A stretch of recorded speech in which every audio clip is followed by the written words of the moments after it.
വലിയ ചർച്ചകളും വലിയ ആകാംക്ഷകളും വലിയ പ്രതീക്ഷകളും ഒക്കെ പറഞ്ഞുകൊണ്ടാണ് പ്രേക്ഷകർ സോഷ്യൽ മീഡിയയിൽ എത്തുന്നത് ബറോസ് എന്ന സിനിമയെക്കുറിച്ച്. ബറോസ് എന്ന സിനിമയുടെ ട്രെയിലർ നമുക്ക് മുന്നിലേക്ക് എത്തിയപ്പോൾ മുതൽ വലിയ രീതിയിലുള്ള ചർച്ചകൾ നടക്കുന്നുണ്ട്. അതിന്റെ 3D യെക്കുറിച്ചും അത് ഒരുക്കി വെച്ചിരിക്കുന്ന രീതിയെക്കുറിച്ചും മോഹൻലാലിന്റെ സംവിധാനത്തെക്കുറിച്ചും അങ്ങനെ പലതും പ്രേക്ഷകർ എല്ലാ ദിവസവും ചർച്ച ചെയ്യുന്നു. മാഷപ്പ് വീഡിയോകൾ വരെ തയ്യാറാക്കി പലതരത്തിലുള്ള പ്രശസ്ത മ്യൂസിഷ്യന്മാരുടെ മ്യൂസിക്കുകളും BGMകളും ഒക്കെ ഉപയോഗിച്ച് ബറോസിന്റെ ട്രെയിലർ മറ്റൊരു രീതിയിൽ ക്രിയേറ്റ് ചെയ്ത് ഓരോ സംഭവങ്ങൾ തീർത്തുകൊണ്ടിരിക്കുകയാണ് പ്രേക്ഷകർ. അത്രയ്ക്ക് വലിയ ആകാംക്ഷ പ്രേക്ഷകരിൽ ഈ ബറോസ് എന്ന സിനിമ ജനിപ്പിച്ചു കഴിഞ്ഞു. 2024 ക്രിസ്മസ് റിലീസായി നമുക്ക് മുന്നിലേക്ക് എത്തുന്ന ബറോസ് എന്ന സിനിമയെക്കുറിച്ച് ചർച്ച ചെയ്യുമ്പോൾ ഇതൊരു വലിയ സിനിമ തന്നെയാണ്. ബോളിവുഡ് കണ്ട വലിയ റിലീസ് തന്നെയാണ് ഈ ചിത്രത്തിന് ഉണ്ടാവുക. എന്നിരുന്നാലും മലയാളത്തിൽ നിന്നും നിരവധി സിനിമകൾ ബറോസിനൊപ്പം തന്നെ എത്തുന്നുണ്ട് എന്നതാണ് ഒരു രസകരമായ കൗതുകം. ബറോസിന് പോസിറ്റീവ് കിട്ടിയാലുള്ള കാര്യവും മറ്റു സിനിമകൾക്ക് പോസിറ്റീവ് കിട്ടിയാലുള്ള കാര്യവും ഒക്കെ പറയുമ്പോൾ ഇതിന്റെ ബിസിനസിനെ എങ്ങനെ ബാധിക്കുന്നു എന്ന രീതിയിലുള്ള ചർച്ചകളും സജീവമാണ്. ബറോസ് എന്ന സിനിമ ഡിസംബർ 25 റിലീസാകുമ്പോൾ മാർക്കോയും റൈഫിൾ ക്ലബ്ബും EDയും പോലുള്ള സിനിമകൾ മലയാളത്തിൽ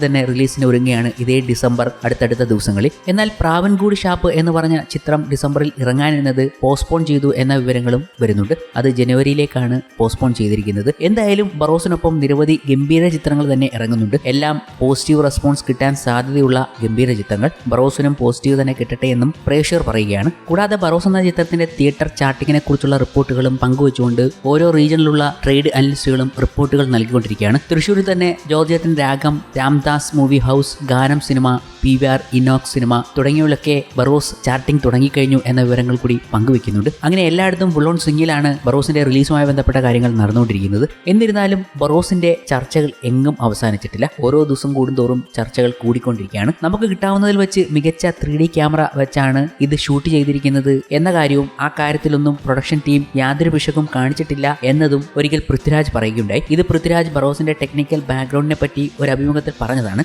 അതൊരിക്കലും വെറുതെ പറയുന്നതാവില്ല.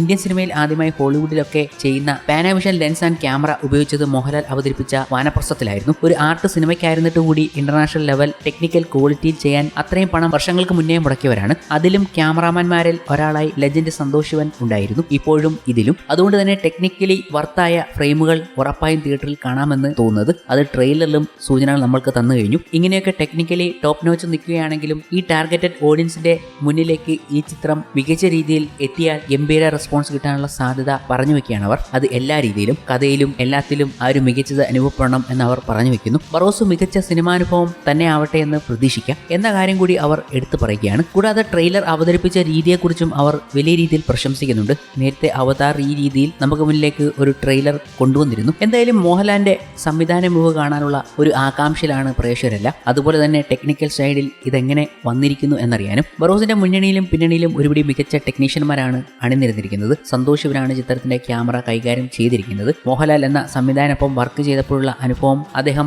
ഒരിക്കൽ പങ്കുവച്ചിരുന്നു. നല്ല ഫോക്കസ് ആയിട്ടുള്ള സംവിധായകനാണ് ലാൽ. 100% ആ കാര്യത്തിൽ മാത്രമാണ് അയാളുടെ ശ്രദ്ധ. എല്ലാത്തിനും പുള്ളിയുടേതായ ഒരു രീതിയുണ്ട്, അതിനനുസരിച്ചേ പോകാറുള്ളൂ. അതുപോലെ എല്ലാത്തിനും ഒറിജിനാലിറ്റി വേണമെന്ന് ലാലിന് നിർബന്ധവുമുണ്ട്. പിന്നെ കൊമേഴ്ഷ്യൽ ഘടകങ്ങൾക്ക് വേണ്ടി കഥയിൽ തിരുത്തൽ വരുത്താൻ ലാൽ ആഗ്രഹിക്കാറില്ല. അതിൽ എന്തൊക്കെ ചെയ്താലും വിട്ടുവീഴ്ച ഉണ്ടാകാറില്ല. ഞങ്ങൾ തമ്മിൽ പല കാര്യങ്ങളിലും അഭിപ്രായ വ്യത്യാസം ഉണ്ടാകാറുണ്ട്. അദ്ദേഹം മനസ്സിൽ വിചാരിക്കുന്ന കോംപ്ലിക്കേറ്റഡ് ആയിട്ടുള്ള ഷോട്ടുകളെ പറ്റിയാകും അഭിപ്രായ വ്യത്യാസങ്ങൾ ഉണ്ടാകാറുള്ളത്. മനസ്സിൽ കാണുന്നത് പോലെ ഷോട്ട് ഏത് വിധേനയും എടുപ്പിക്കും. സംവിധാനം എന്നതിനെ ചലഞ്ചായോ പ്രശ്നമായോ അല്ല ലാൽ എടുത്തിട്ടുള്ളത്. സന്തോഷ് ശിവന്റെ വാക്കുകൾ ഇങ്ങനെയായിരുന്നു.